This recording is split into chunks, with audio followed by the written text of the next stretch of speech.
when subsidies or other grants leave government, they somewhere get lost in that last mile. Cash transfers is going to address the problem of that last mile.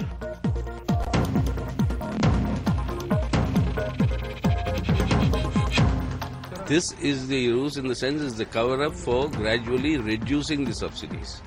Because as inflation continues to grow, the cash subsidies that you are giving, their value keeps dropping.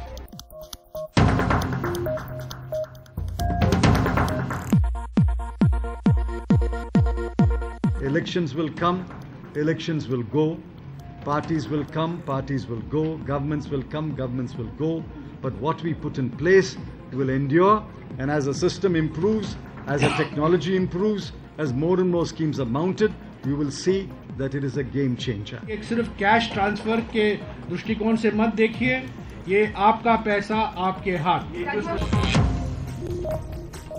Hello and welcome to We Mean Business. It's been called a game changer in the way Indian governments would deliver its subsidy to the poor. The finance minister this week laid out the architecture for the much-awaited direct cash transfers mechanism, a move he feels would plug the serious loopholes that plague India's 3 lakh crore rupee subsidy program every year. But the left has already opposed the reform, and social activists are raising serious questions about the kind of negative impact this could potentially have.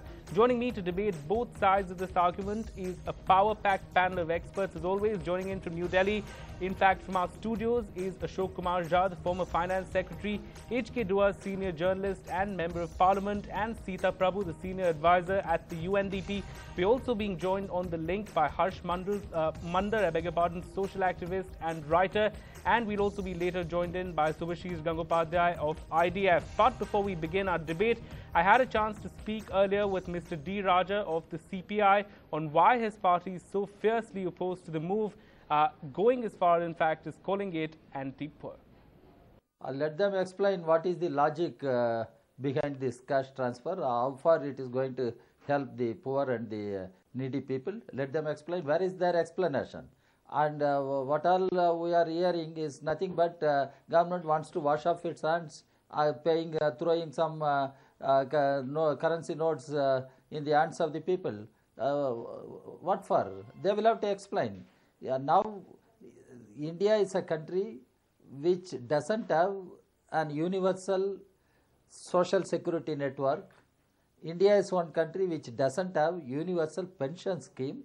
This government which claims government of Aam Aadmi, this government which claims it is a welfare government, should understand the hardships and sufferings of the people. How far it is going to help, I would like to know. What is that the government is going to achieve by implementing the cash transfer schemes? And your rupee has been falling down, and it has already fallen down in an unprecedented scale.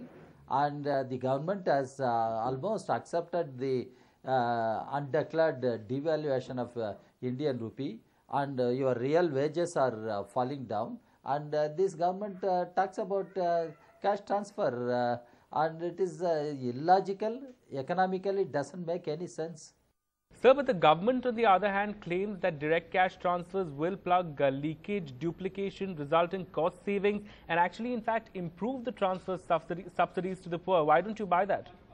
First of all, government should tell us what is the coverage of banking system throughout the country. They must tell us.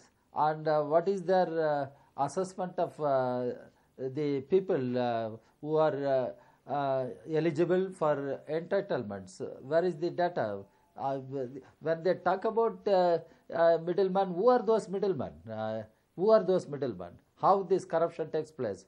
Does government know this, or government just closes its eyes and say, no, we will eliminate?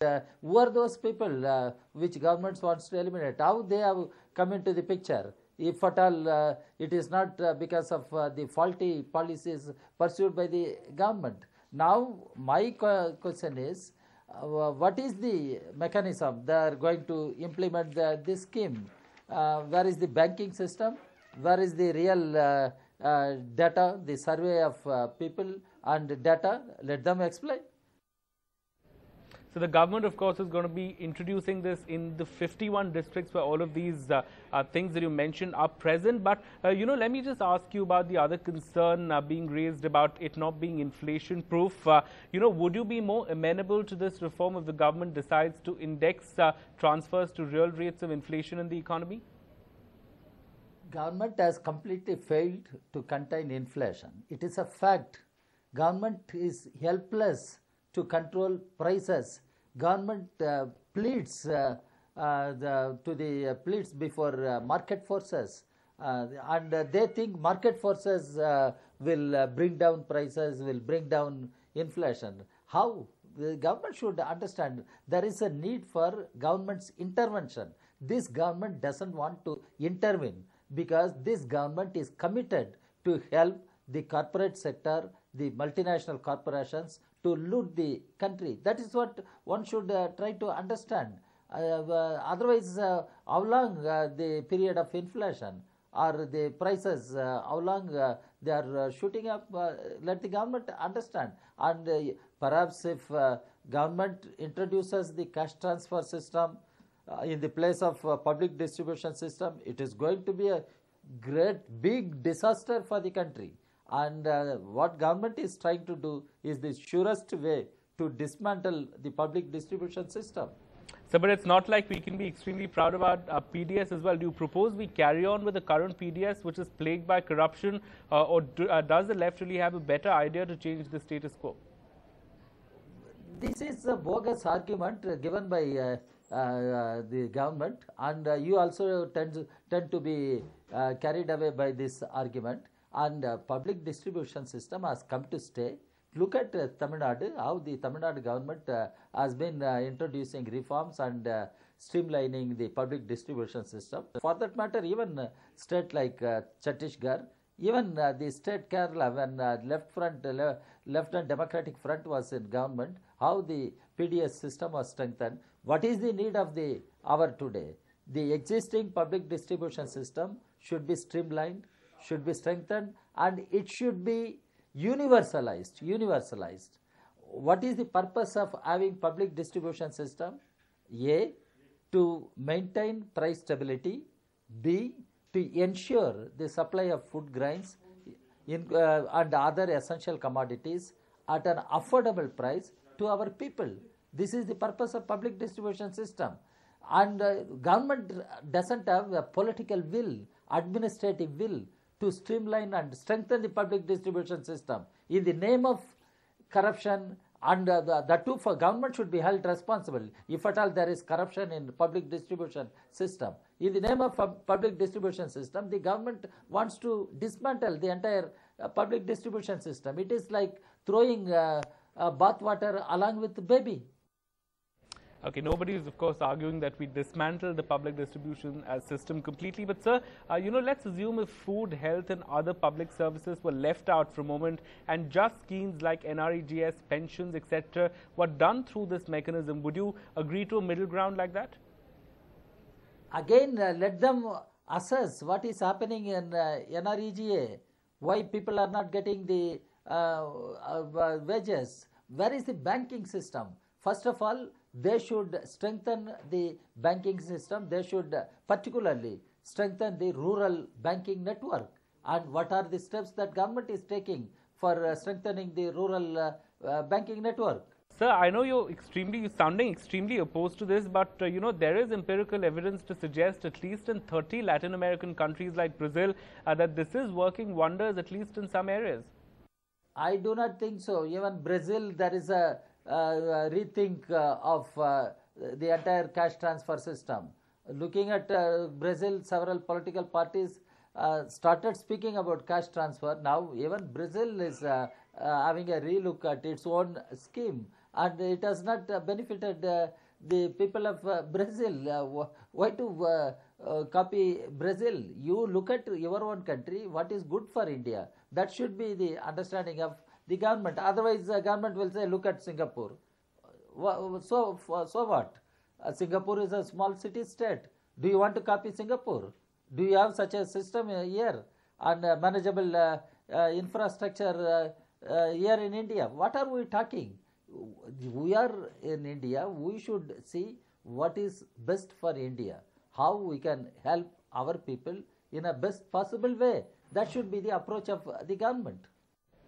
So I'm not sure that's a fair argument, because Singapore is a small country, it's a developed economy. Brazil, on the other hand, is not and has characteristics similar to that of India. But let's leave that aside for a bit. Do you fear more than anything else that this is the Congress's pre-election card, similar probably to what NREGA was to UPA 1? Come on, we are not afraid of such thing. It is government itself has that sense of guilt. Otherwise, why the ministers who announced this scheme should say it is not bribe, it is your own money in your own hands? Why do they say that? And it is known in if at all you think of other countries, this is what happened in some countries. It has been used as a bribe to win over the people. And I do not think by this the Congress party or Congress party-led government can hoodwink people at the time of elections. People are wise enough to understand what is what government's intentions are, what government is doing. Everything people are matured enough to understand. So we do not have that fear. Our concern is how people will have benefits, whether this cash transfer will benefit the people or not. We think it will not benefit the people, that's all. Okay, last question, sir. Would you rather that the government had waited for the UIADI bill to be passed before really taking this through? Is that also something that you're not really too happy about? No, there are two issues. One is that card, UID card. There are a number of controversies about that card. Even there is resistance to such a system in the country. This is the number one. Government has not come out with any convincing reply in defense of UID card. Having said that, I must say, as government ensured to supply the card to all the citizens of this country. Even for that matter, I don't have such a card. Nobody has approached me. Even as member of parliament, I don't know where to go and ask for such a card. What are we talking in this country? All right, Mr. Raja, many thanks for joining us here on We Mean Business. India's #1 news app just got even better. Download NDTV's new app.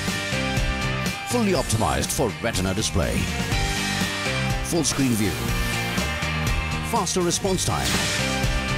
And Sudoku. NDTV's new iPad app. Download now.